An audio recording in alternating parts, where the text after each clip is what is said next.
السلام علیکم ورحمۃ اللہ وبرکاتہ۔ امید کرتا ہوں کہ آپ تمام خواتین و حضرات خیر و عافیت کے ساتھ ہوں گے۔ آج میں پھر سے آپ سے ایک اہم ٹاپک پہ گفتگو کرنے کے لیے حاضر خدمت ہوں۔ جیسا کہ آج اکثر بدعقیدوں کے زبانی آپ سنتے ہوں گے، یا کچھ ایسے ہیں جو بھولے بھالے مسلمان ہیں اور انہیں اس چکر میں پھنسا لیا جاتا ہے کہ عید میلاد النبی صلی اللہ علیہ وسلم کیوں مناتے ہو۔ تو آج کی گفتگو میں آپ کو بتاؤں گا کہ عید میلاد النبی صلی اللہ علیہ وسلم کہتے کسے ہیں۔ کچھ لوگ کہتے ہیں کہ عیدیں صرف دو ہیں، عید الفطر، عید الاضحیٰ، تو پھر یہ تیسری عید کہاں سے آ گئی؟ انشاءاللہ اس کے تعلق سے بھی بتاؤں گا، اور تیسری بات یہ بتاؤں گا کہ عید کہتے کسے ہیں۔ تو انشاءاللہ العزیز یہ تینوں بات بہت ہی کم وقت میں کوشش کروں گا آپ کے حوالے کرنا۔ میں محمد افتخار انجم مجاہدی، اور آپ دیکھ رہے ہیں مجاہدی شفا خانہ یوٹیوب چینل۔ اگر آپ میرے چینل پہ پہلی بار تشریف لائیں تو پلیز چینل کو سبسکرائب کر لیجیے گا، ساتھ ہی بیل کے آئیکن پہ کلک کر کے آل نوٹیفیکیشن حاصل کیجیے گا، ساتھ ہی ویڈیو کو لائک اور شیئر ضرور کر دیجیے گا۔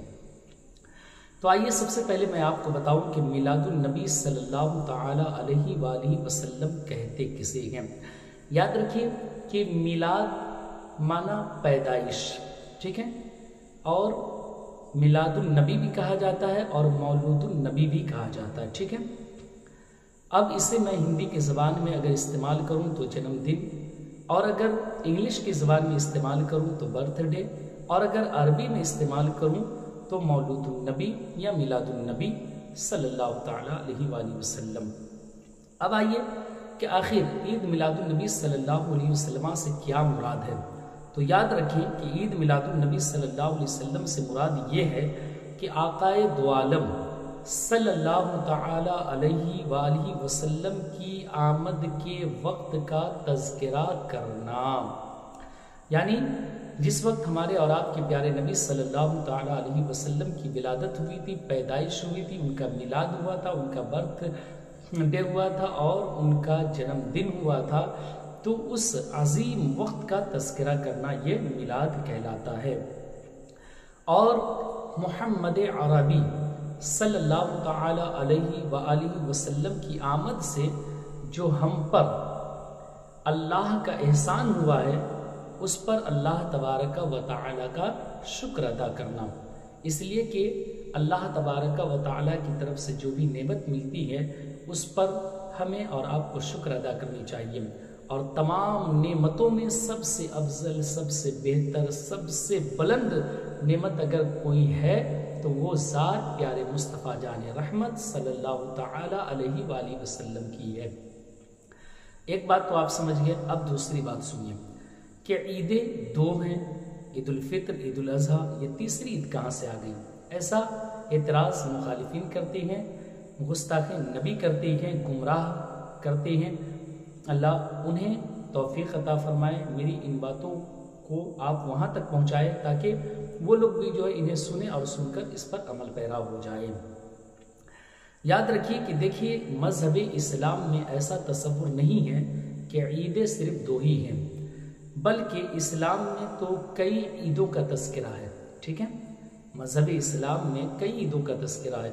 اب آئیے میں مثال کے طور پہ آپ کو نسائی شریف، یہ ایک حدیث شریف کی کتاب ہے، اور اس کتاب کے حوالے سے میں ایک حدیث شریف آپ کے حوالے کرتا ہوں، سنیں گے توجہ کے ساتھ، کہ نبی کائنات صلی اللہ تعالی علیہ وآلہ وسلم نے ارشاد فرمایا، اور نسائی شریف کے اندر جو ہے 5 عیدوں کا ذکر فرمایا ہے۔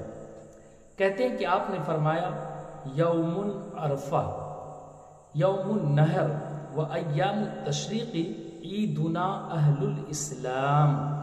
کیا مطلب؟ معنی یہ ہوا کہ 9 ذی الحجہ بھی عید ہے، 10 ذی الحجہ بھی عید ہے، 11 ذی الحجہ بھی عید ہے، 12 اور 13 ذی الحجہ بھی عید ہے۔ سبحان اللہ، یہاں تو 5 عیدوں کا ذکر ہے۔ سمجھ رہے ہیں آپ؟ یہ لوگ کہتے ہیں نا کہ صرف 2 عیدیں ہیں، یہ تیسری کہاں سے آئی؟ تو آپ دیکھیں نسائی شریف کے اندر تو 5 عیدوں کا ذکر ہے، اور پھر آپ اور ہم جانتے ہیں کہ جمعۃ المبارکہ جو ہے وہ بھی عید کا دن ہی کہلاتا ہے۔ اس طرح سے کئی عیدوں کا تذکرہ ہے۔ تو پتہ چل رہا ہے کہ جو لوگ یہ کہتے ہیں کہ یہ تیسری عید کہاں سے آئی، تو انہیں سمجھنا چاہیے اور ان کے سینے میں جو دل ہے اس دل میں پیارے آقا صلی اللہ علیہ وسلم کی محبت کو بسانی چاہیے، تب پھر انہیں یہ چیزیں سمجھ میں آ جائیں گی۔ اب سنیے کہ عید کا معنی کیا ہے۔ تو یاد رکھیں کہ عید کا معنی ہوتا ہے لوٹ کے کسی تہوار کا آنا، ٹھیک ہے؟ عید کا معنی ہوتا ہے کہ لوٹ کے کسی تہوار کا آنا، اور بے شک 12 ربیع الاول شریف بھی تو لوٹ کے آتا ہے، تو اس سے بھی پتہ چل رہا ہے کہ یہ عید کا دن ہے۔ تو اس طرح کے جو لوگ مخالف ہیں، آپ ایسے شریروں کے شر سے آپ بچیں اور پیارے آقا صلی اللہ علیہ وسلم کی محبت میں جتنا ہو سکے آپ میلاد منائیں، آپ عید میلاد النبی صلی اللہ علیہ وسلم کی خوشیاں کریں۔ یہ کوئی ناجائز، حرام، شرک، بدعت، گناہ نہیں ہے، بلکہ جائز اور مستحسن ہے۔ پروردگار عالم ہمیں اور آپ کو اس پر عمل کرنے کی توفیق عطا فرمائے، اور جو اس پر عمل نہیں کرتے ہیں اللہ انہیں بھی سمجھ عطا فرمائے۔ آمین آمین آمین بجائے سید المرسلین صلی اللہ علیہ وسلم۔ امید کرتا ہوں کہ ویڈیو آپ کو اچھی لگی ہوگی، تو ویڈیو کو لائک شیئر کر دیجیے گا، چینل کو سبسکرائب کر لیجیے گا، اور ساتھ ہی دعا میں یاد رکھیے گا۔ پھر ملتے ہیں انشاءاللہ کسی دوسرے